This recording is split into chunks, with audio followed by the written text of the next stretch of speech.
Thank you, America. Yeah. Thank you to not just voters here in West Texas, but around the country.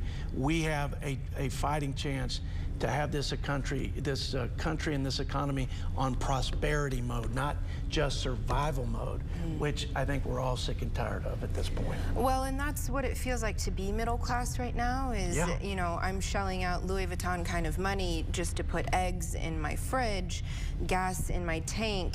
What do you think right now the people of West Texas is our biggest challenge? Because I can complain about eggs all day long, but is there something else that's bigger, or is that it? What does that look like?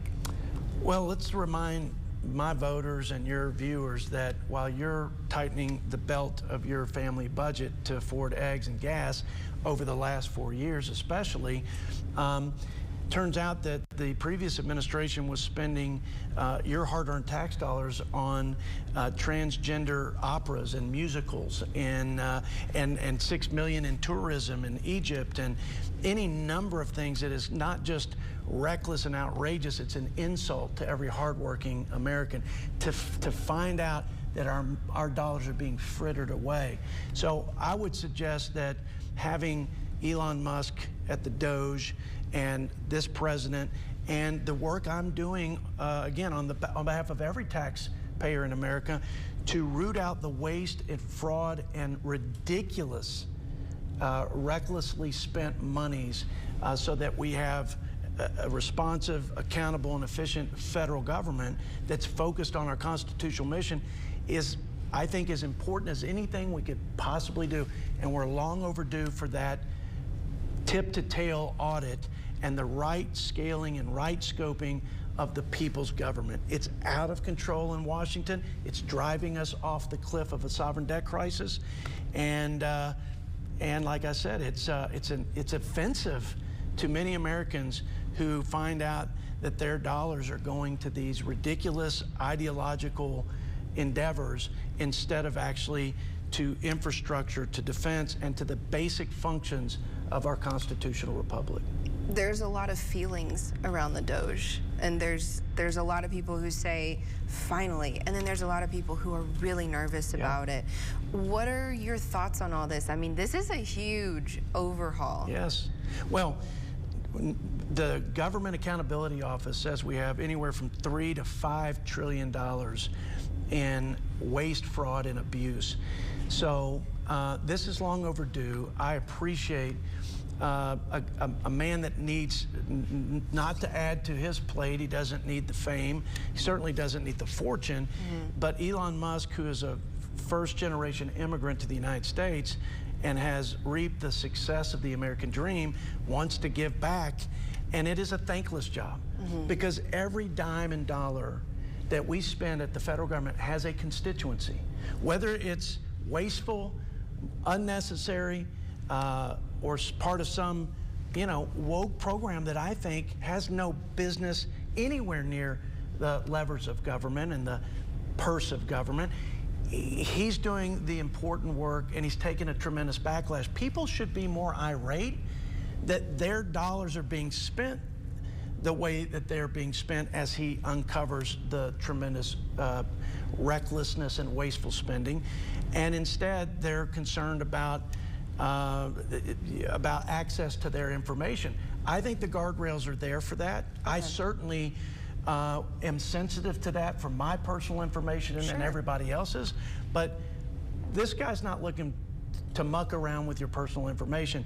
He's looking to drain the swamp of the swampy, inefficient, and wasteful things that have been going on for decades upon decades, and Congress and politicians have failed to deal with this year in and year out. Half of the federal government hasn't even been reauthorized. We don't even vote it back into existence and evaluate whether or not it's actually achieving the desired results and serving the desired beneficiaries that we established it for. So I'm behind it 100%.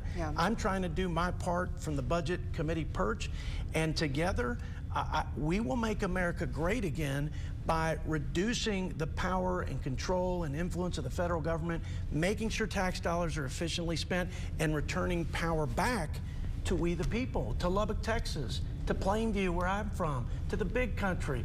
and the communities all over this land and to the families that make up those communities. So I'm excited, as you can tell. Yeah. And this is going to be our finest moment in the most fateful hour as we are on the heels of an historic election and determining what path this country would take. The American people said, I want common sense values. I want competent leadership, and I want to put America first when we write policies. Not illegal immigrants, not Ukraine or any other foreign country. Put our country first. Put our needs, our challenges, our opportunities first and foremost. You do that, and I think we're fulfilling the mandate that we were given by the American people. 4 years from now, how do you know you did what you set out to do, what you promised your voters? What's kind of your rubric on that? It's real easy for me.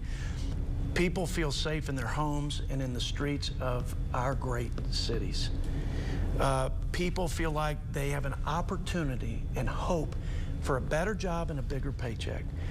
People feel like America's respected again on the world stage. Mm-hmm. You know, people feel like their federal government is doing the job it's supposed to do and is focused on its mission to keep us safe and free, and they feel like their tax dollars are being well stewarded.